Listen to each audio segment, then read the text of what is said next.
guys.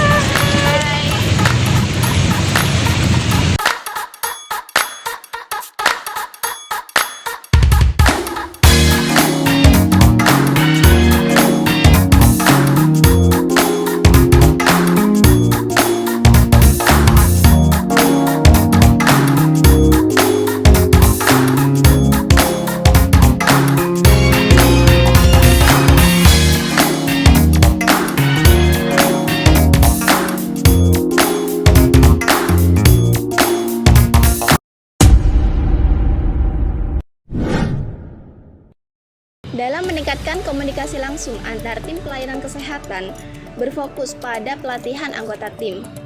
Menurut WHO, bahwa terdapat 70-80% kesalahan dalam pelayanan kesehatan ini dikarenakan atau disebabkan rendahnya komunikasi antar anggota tim. Oleh karena itu, peningkatan efektivitas komunikasi langsung dalam pelayanan kesehatan ini merupakan sasaran untuk tercapainya sasaran keselamatan pasien. Dalam penelitian ini, peneliti menggunakan metode analisis data kuantitatif dengan pendekatan profesional, di mana pendekatan profesional ini merupakan desain penelitian yang mempelajari tentang efek dan resiko dengan cara observasi, dan tujuannya yaitu mempelajari dalam satu waktu. Proses pengumpulan data, langkah-langkah untuk mengumpulkan data sesuai dengan literatur review. Yang pertama yaitu dengan membuat terjemahan dari kata kunci PICOT. Yang kedua yaitu dengan mencari di database referensi sesuai dengan kata kunci PICOT. Yang ketiga yaitu mencari artikel sesuai dengan preferensi. Dan yang keempat yaitu menganalisis artikel yang telah dipilih. Dan yang kelima yaitu menyajikan artikel. Literatur review merupakan metode penelitian yang sistematis dengan melakukan identifikasi, evaluasi, dan sintesis terhadap literatur dengan hasil karya-karya penelitian dan pemikiran yang telah dipublikasi oleh para peneliti dan para praktisi.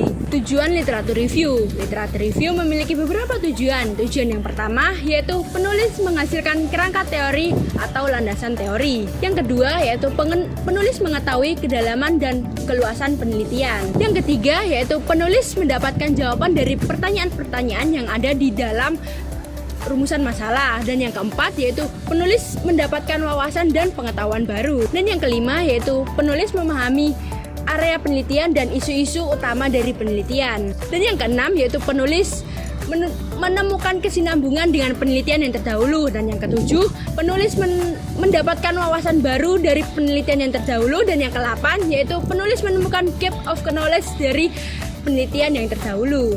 Komunikasi merupakan cara hubungan antara satu individu dengan individu yang lainnya. Komunikasi juga didefinisikan sebagai penyampaian informasi dari komunikator kepada komunikan dengan tujuan tertentu. Nah, sebagai manusia membutuhkan komunikasi untuk beradaptasi atau berinteraksi antara satu sama yang lainnya. Agar komunikasi dapat berjalan dengan lancar, terdapat 5 komponen dasar yang harus dipenuhi. Yang pertama, komunikator sebagai pengirim pesan. Yang kedua, komunikan sebagai penerima pesan. Yang ketiga, pesan atau informasi yang disampaikan. Keempat, saluran komunikasi yang digunakan. Dan yang kelima adalah efek pesan tersebut. Untuk selanjutnya adalah fungsi komunikasi. Fungsi komunikasi meliputi yang pertama, fungsi informatif. Komunikasi berfungsi untuk memberikan sejumlah data dan sejumlah informasi yang berfungsi untuk memudahkan kebutuhan orang lain. Yang kedua, fungsi edukatif. Komunikasi berfungsi untuk mendidik setiap orang untuk mencapai pencapaian dewasa bermandiri. Yang ketiga, fungsi persuasif. Komunikasi sanggup membujuk orang untuk berperilaku sesuai dengan apa yang diinginkan oleh komunikator. Yang keempat, fungsi sosial, yaitu tujuan kenyamanan yang mana menandakan hubungan dengan orang lain. Proses komunikasi dipengaruhi oleh beberapa faktor. Yang pertama adalah persepsi, kedua pengetahuan, ketiga jenis kelamin, dan yang keempat adalah emosi. Yang kelima ada pengetahuan, keenam peran, ketujuh lingkungan, dan yang terakhir adalah jarak. Komunikasi interprofesional adalah sebuah komunikasi yang dijalin oleh dua profesi atau lebih dengan tujuan untuk menjalin sebuah kolaborasi. Kolaborasi bisa dinilai efektif apabila saling bertukar informasi yang akurat, bermakna, dan juga menggunakan istilah-istilah yang mudah dipahami. Menurut WHO, komunikasi interprofesional di pelayanan kesehatan adalah sebuah komunikasi yang dilakukan oleh tenaga medis dengan bekerja sama dengan pasien, keluarga pasien, dan masyarakat untuk memberikan pelayanan kesehatan yang terbaik. Komunikasi interprofesional dalam pelayanan kesehatan memerlukan kemampuan komunikasi yang efektif. Keefektifan tersebut dilihat dari yang pertama, persepsi. Persepsi merupakan cara pandang tenaga kesehatan terhadap suatu fenomena. Kemudian yang kedua adalah lingkungan, di mana lingkungan dan tim yang baik merupakan faktor utama penentu keberhasilan komunikasi interprofesional. Kemudian yang ketiga, pengetahuan. Perbedaan latar belakang menjadi faktor utama penyebab timbulnya feedback yang negatif. Maka dari itu diperlukan sikap saling menghargai. Adapun tujuan dari komunikasi antar tenaga kesehatan, yang pertama adalah meningkatkan kualitas pelayanan kepada pasien. Lalu yang kedua adalah meminimalisir miskomunikasi yang berhubungan dengan kebutuhan pasien. Lalu yang ketiga adalah memberikan pemahaman kepada anggota tenaga kesehatan mengenai bidang profesinya masing-masing. Lalu yang keempat adalah menumbuhkan komunikasi yang efektif, rasa saling membutuhkan, menghargai, dan memahami antar tenaga kesehatan. Komunikasi interprofesional menjadi peran yang penting dalam mewujudkan pelayanan kesehatan yang efisien dan efektif.